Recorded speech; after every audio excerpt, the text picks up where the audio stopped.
Hello दोस्तों, तो कैसे हो आप सब? आपका स्वागत करता हूं आपके अपने यूट्यूब चैनल विजय कालिया सीआईटीएस में। दोस्तों, इस वीडियो में हम बात करेंगे सीआईटीएस फाइनल एडमिशन के रिगार्डिंग, ठीक है? कि जो जब आप फाइनल एडमिशन के लिए जाओगे तो आपके कौन-कौन से डॉक्यूमेंट लगेंगे, ठीक है? और जब आपका फाइनल एडमिशन हो जाएगा तो क्या आप घर आ सकते हैं या नहीं, ठीक है? और आपको क्या-क्या सामान लेकर जाना है तो पूरा हम इस वीडियो में डिस्कस करेंगे। अगर आप इस चैनल पे नए तो चैनल को सब्सक्राइब कर लेना। अगर आपको जानकारी अच्छी लगे तो वीडियो को लाइक कर देना। अगर आप अभी तक हमारे टेलीग्राम ग्रुप से नहीं जुड़े हैं तो उसको भी ज्वाइन कर लेना। उसका लिंक मैं नीचे डिस्क्रिप्शन में दे दूँगा। ठीक है दोस्तों। बाकी यहाँ पर आपको जो सीआईटीएस के रिगार्डिंग जो भी अपडेट होती है वो मिलती रहती है। और जब जैसे ही आपका एडिशन फिनिश होगा सीआईटीएस का, ठीक है, कंप्लीट प्रोसेस हो जाएगा, उसके बाद आपको यहाँ पर जो सीआईटीएस में पीओटी, डब्ल्यूसीएस और इंजीनियरिंग ड्राइंग पढ़ाई जाती है उसकी क्लासेज आपको यहाँ पर देखने को मिलेगी। ठीक है। अगर आपने चैनल को अभी तक सब्सक्राइब नहीं किया तो चैनल को सब्सक्राइब कर ले। अब मैं सबसे पहले बात करता हूँ फाइनल एडिशन के बारे में, क्योंकि जो फर्स्ट फेज काउंसलिंग हुई थी उसके बाद जिनको कॉलेज अलाउट हुआ था उन्होंने प्रोविजनल एडमिशन ले लिया है। अब कुछ स्टूडेंट कॉलेज में नहीं पहुंचे हैं, वो बोल रहे हैं कि अभी हमें टाइम लगेगा या हम लेट पहुंचेंगे, तो क्या हमारा एडमिशन कैंसिल होगा या नहीं। तो ये सबसे ज़्यादा कमेंट आता है। देखिए दोस्तों, मैंने शुरुआत में बोला था कि आपको कोशिश ये रखनी है कि आप 5 तारीख तक इंस्टीट्यूट पहुंच जाओ, ठीक है। अगर किसी कारण आप 5 तारीख से लेट भी होते हो तो एक बार आपको जो भी एनएसटीआई या आईटीओटी अलाउट हुआ है, एक बार आप वहां पर संपर्क कर लो, जिससे आपको क्लियर हो जाए कि आपका जो फाइनल एडिशन है वो हो जाएगा, ठीक है। अगर आप लेट पहुंचते हो, ठीक है, एक बार आपको जो भी आपकी एनएसटीआई है वहाँ पर आपको कांटेक्ट कर लेना है, जिससे आपको क्लियर रहे, किसी प्रकार का कोई डाउट ना रहे, ठीक है। अब बात करते हैं कि हम जो जब आप फाइनल एडमिशन लोगे तो आपके कौन कौन से डॉक्यूमेंट लगेंगे, ठीक है, वो मैं आपको दिखाता हूँ जिससे आपको सारी चीज़ें क्लियर हो जाएगी। आप देख सकते हैं जो ये मैं आपको दिखा रहा हूँ, जो आप स्क्रीन पे देख रहे हैं, ये जो लगाया गया था, ये एनएसटीआई जो कानपुर है वहाँ पर नोटिस बोर्ड पे लगाया गया है। और वहाँ पर इन्होंने बताया कि जब आप फाइनल एडमिशन के लिए जाओगे तो आपको कौन कौन से डॉक्यूमेंट चाहिएगे। तो सबसे पहले एनएसटीआई कानपुर फीस फॉर्म, ये भी आपको वहाँ से ही मिलेगा, ठीक है, ये जो फीस फॉर्म है। दूसरा इंडेक्स फॉर्म, इंडेक्स कार्ड, ये भी आपको एनएसटीआई से ही मिलेगा, ठीक है। दो चीज़ तो वहीं से मिलेगी। तीसरे नंबर की बात करते हैं, प्रोविजनल एडमिशन स्लिप, ठीक है। जो आपको प्रोविजनल एडमिशन स्लिप वो है जब आपने अपना डॉक्यूमेंट वेरिफिकेशन कराया होगा तो वहाँ से एक स्लिप उन्होंने दी होगी, वो आपके पास होनी चाहिए, ठीक है। जिस भी एनएसटीआई में आपने डॉक्यूमेंट वेरिफिकेशन कराया था उन्होंने मोहर लगा के दी होगी, तो आपके पास वो होनी चाहिए, ठीक है। चौथे नंबर पे यहाँ है सीआईटीएस काउंसलिंग फ़ी रिसिप्ट, जो आपने काउंसलिंग की फ़ीस जमा की थी 1,000 रुपये, उसकी जो रिसिप्ट है वो आपके पास होनी चाहिए, ठीक है। और मेडिकल सर्टिफिकेट अगर किसी ने नहीं बनाया वो बनवा ले। बाकी मैंने इसका जो फॉर्मेट है वो टेलीग्राम ग्रुप पे भी डाल रखा है। और छठे नंबर पे है हाई स्कूल सर्टिफिकेट, अगर आपके पास 12th का भी सर्टिफिकेट है तो वो भी आप लगा सकते हैं, लेके जाना है आपको वो भी, ठीक है। सातवें नंबर पे है आईटीआई डिप्लोमा बीटेक, जो भी आपकी टेक्निकल क्वालिफिकेशन है उसकी कंप्लीट मार्कशीट और डिप्लोमा दोनों लेके जाने हैं, ठीक है। और आठवें नंबर पर है केंद्र सरकार में पदों के लिए मान्य जाति प्रमाण पत्र, एससी एसटी और ओबीसी। देखिए दोस्तों, मैंने आपको शुरुआत में बोला था जो आपका कास्ट सर्टिफिकेट लगेगा वो सेंट्रल का लगेगा, ठीक है। तो सेंट्रल का आपके पास सर्टिफिकेट होना चाहिए कास्ट का। अगर आप ईडब्ल्यूएस कैटेगरी में आते हैं, पीएच कैटेगरी में आते हैं, तो आपके पास ये सर्टिफिकेट होने चाहिए। अगर आप इस कैटेगरी में नहीं आते तो फिर आपको ये सर्टिफिकेट नहीं चाहिए। और 10वें नंबर पे है आधार कार्ड, ठीक है। अब यहाँ पर मैं बताता हूँ आपको एडिशनल डॉक्यूमेंट क्या क्या चाहिए, ठीक है, उनको ध्यान से सुनना। देखिए दोस्तों, आज जब आपने प्रोविजनल एडमिशन लिया था फर्स्ट फेज काउंसलिंग के बाद, ठीक है, उसके बाद आपको ट्रांसफ़र का ऑप्शन मिला था। तो जिन स्टूडेंट ने ट्रांसफ़र के लिए अप्लाई किया था और जिनका ट्रांसफ़र हो गया था, तो वो ट्रांसफ़र की जो स्लिप है वो भी उनको निकाल लेनी है, ठीक है। एक चीज़ तो होगी। दूसरी चीज़, आपके पास जो फ़ोटो भी होने चाहिए 4-5, ठीक है। अगर वे मांगते हैं तो तुरंत उनको फ़ोटो दे देना है। ठीक है, तो ये आपके पास होने चाहिए। ये डॉक्यूमेंट बहुत ही ज़रूरी है। आप किसी भी इंस्टीट्यूट में एडमिशन लेते हो तो ये डॉक्यूमेंट आपके पास हर हाल में होने चाहिए। ठीक है, अब बात करूँगा मैं हॉस्टल। हॉस्टल के बारे में मैं कंप्लीट जानकारी दूंगा कि किसको मिलेगा और किसको नहीं। ठीक है, लेकिन उससे पहले मैं आपको बताता हूँ, जब आप फाइनल एडमिशन ले लोगे, मैं क्लियर कर देता हूँ, उसके बाद जो आपकी बायोमेट्रिक अटेंडेंस है उसका वेरिफिकेशन हो जाएगा। ठीक है, और अटेंडेंस आपकी उसी दिन से चालू हो जाएगी जिस दिन आप फाइनल एडमिशन लोगे। ठीक है, अब कुछ स्टूडेंट का क्वेश्चन ये था कि हम फाइनल एडमिशन के बाद घर आ सकते हैं या नहीं।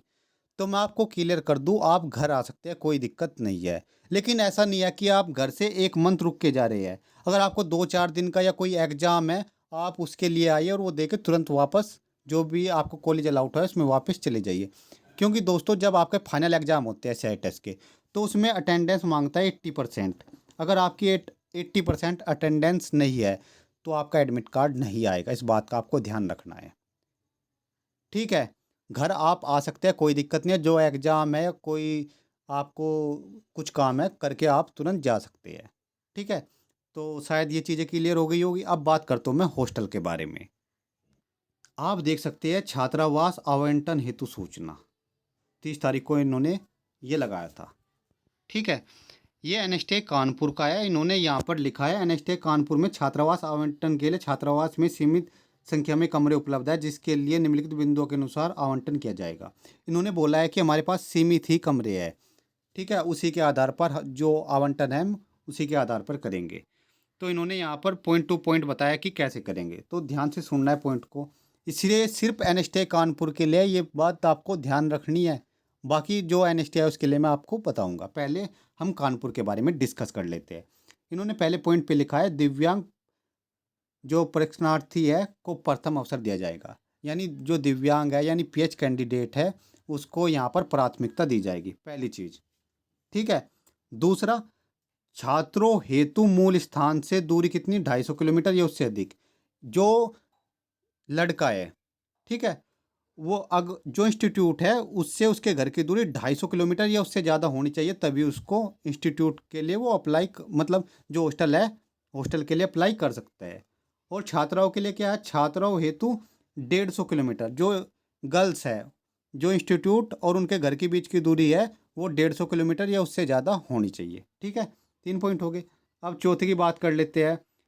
सीआईटेस में प्रवेश परीक्षा पूर्ण होने के बाद छात्र छात्राएं छात्रावास में कमरा लेने के लिए 5/9/2022 को प्रार्थना भरकर सेक्शन प्रभारी से सत्यापित कराकर 2 बजे तक कार्यालय में जमा कराए। 2 बजे तक प्रार्थना पत्र पर विचार करने के उपरांत कमरों का आवंटन 6/9/2022 को किया जाएगा।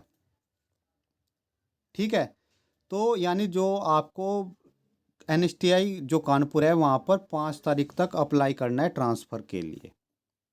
ठीक है, और 2 बजे तक कार्यालय में जमा करना है। और वे 6 तारीख को जो कमरा आपको मिलेगा हॉस्टल में उसका आवंटन करेंगे। छात्रावास में कमरा उपलब्ध होने पर 6/9/2022 2 PM तक प्रार्थना पत्र लिया जाएगा। यानी देखिए, 6 तारीख को आपको जो 5 तारीख को अप्लाई करेगा 6 तारीख को मिल जाएगा। उसके बाद जो कमरे बचेंगे उसके लिए 6 तारीख को 2 बजे तक फिर जो आपकी एप्लीकेशन है वो ली जाएगी और 7 तारीख को जो कमरे होंगे वो आपको मिल जाएंगे। ठीक है, और यह प्रक्रिया कब तक चलेगी, अगर जो हॉस्टल है अगर उसमें कमरे बचे हुए हैं ये प्रक्रिया चलेगी, यानी आपको हॉस्टल मिल जाएगा अगर बचे हुए हैं आगे भी। ठीक है, जब आप एनएसटे कानपुर में हॉस्टल के लिए अप्लाई करोगे तो आपको क्या क्या चाहिए, प्रार्थना पत्र, ये एप्लीकेशन जो फॉर्मेट है वो आपको वहीं से मिल जाएगा। स्व घोषणा पत्र सादे कागज़ में एक आपको वाइट पेपर पे लिख के दे देना है उनको घोषणा पत्र कि जो मेरा घर इतनी दूर है, वो सारी चीज़ जो इन्होंने ऊपर बताई है। आधार कार्ड की एक कॉपी होनी चाहिए। प्रवेश शुल्क, यानी आपने फाइनल एडमिशन ले लिया हो उसकी जो रसीद है वो आपके पास उसकी फ़ोटोकॉपी होनी चाहिए। आप किस कैटेगरी से बिलोंग करते हो, SC ST OBC WS, इनके सर्टिफिकेट भी होने चाहिए। अगर आप पीएच कैंडिडेट हो, दिव्यांग हो, अगर हो तो वो भी आपको वो प्रमाण पत्र भी लगेगा। ठीक है, तो ये तो हो गई किसकी, एनएसटीआई कानपुर के बारे में बातें। ठीक है। अब मैं बात करता हूँ साउथ के एनएसटीआई के बारे में, वहाँ पर कैसे होता है। ठीक है। देखिए दोस्तों, सभी तो दूर दूर से जाते हैं साउथ में, 1000 2000 3000 किलोमीटर ऐसे डिस्टेंस कवर करना पड़ता है। वहाँ पर मैं आपको क्लियर कर दूँ, एनएसटीआई चेन्नई हो, बेंगलोर हो, हैदराबाद हो, ठीक है, यहाँ पर आपको किसी भी प्रकार की कोई दिक्कत नहीं आएगी हॉस्टल के प्रति। यहाँ पर सभी को हॉस्टल मिल जाता है। ठीक है। जैसे ही आप फाइनल एडमिशन लेते हो, उसी प्रोसेस में आपको यहाँ पर हॉस्टल मिल जाता है। ठीक है। तो जिस स्टूडेंट का इन इंस्टीट्यूट में कॉलेज अलाउट हुआ है, ये इन इंस्टीट्यूट में से, तो उन्हें कोई घबराने की बात नहीं है, उनको आराम से हॉस्टल मिल जाएगा। क्योंकि एनएसटीआई चेन्नई में 2 हॉस्टल है। ठीक है। 2 बॉयज़ के, गर्ल्स का अलग ही है। ठीक है। और जो एनएसटीआई बेंगलोर है, वहाँ पे भी 2 हॉस्टल है, और हैदराबाद में भी हॉस्टल की कोई प्रॉब्लम नहीं होगी। ठीक है। अब मैं बताता हूँ, जब आप फाइनल एडमिशन के लिए जाओगे तो आपको क्या क्या लेके जाना है। डॉक्यूमेंट दोस्तों मैंने आपको बता ही दिए कि डॉक्यूमेंट आपको क्या क्या लेके जाने हैं। ठीक है। और जो डॉक्यूमेंट है, इनकी आपको 2 फोटोकॉपी 2 सेट लेके जाने हैं फोटोकॉपी के। ठीक है। और ओरिजिनल डॉक्यूमेंट के साथ, ये चीज़ क्लियर हो गई। ओरिजिनल डॉक्यूमेंट भी साथ में लेके जाने हैं। ठीक है। जब आपका फाइनल एडमिशन होगा, उसी टाइम आपकी फ़ीस भी जमा होगी। ठीक है। बाकी आपको अपना सारा सामान पैक करके ले जाना है, जो भी आपकी ज़रूरत का सामान है, जो भी आप यूज करते हैं। ठीक है। बाकी आपको वहाँ पर बेड मिलेगा, लेकिन जो अपना बिछाने का कपड़ा है, ठीक है, जो बिस्तर है, वो खुद से लेके जाना। कुछ इंस्टीट्यूट में देते भी है, लेकिन वो बहुत ज़्यादा गंदा होता है, तो इसलिए अपना खुद से ही लेके जाना। बाकी जो भी आप जिस कंपटीशन की तैयारी करते हो, जो बुक आपको लेके जानी है, सारी चीज़ें जो आपकी ज़रूरत की है वो लेके जाए। ठीक है। इस वीडियो में इतना ही। अगर आपको जानकारी अच्छी लगी तो वीडियो को लाइक कर देना। अगर आप इस चैनल पे नहीं तो चैनल को सब्सक्राइब कर देना। अगर फिर भी आपका कोई भी डाउट रह गया फाइनल एडमिशन के रिगार्डिंग और हॉस्टल के रिगार्डिंग, ठीक है, तो आप नीचे कमेंट कर सकते हैं, मैं रिप्लाई दूंगा। और हाँ, अगर आप अभी तक हमारे टेलीग्राम ग्रुप से नहीं जुड़े हैं तो उसको भी ज्वाइन कर लेना, उसका लिंक मैं नीचे डिस्क्रिप्शन में दे दूंगा। ठीक है दोस्तों, तो इस वीडियो में इतना ही। धन्यवाद। मिलते हैं नेक्स्ट अपडेट के साथ।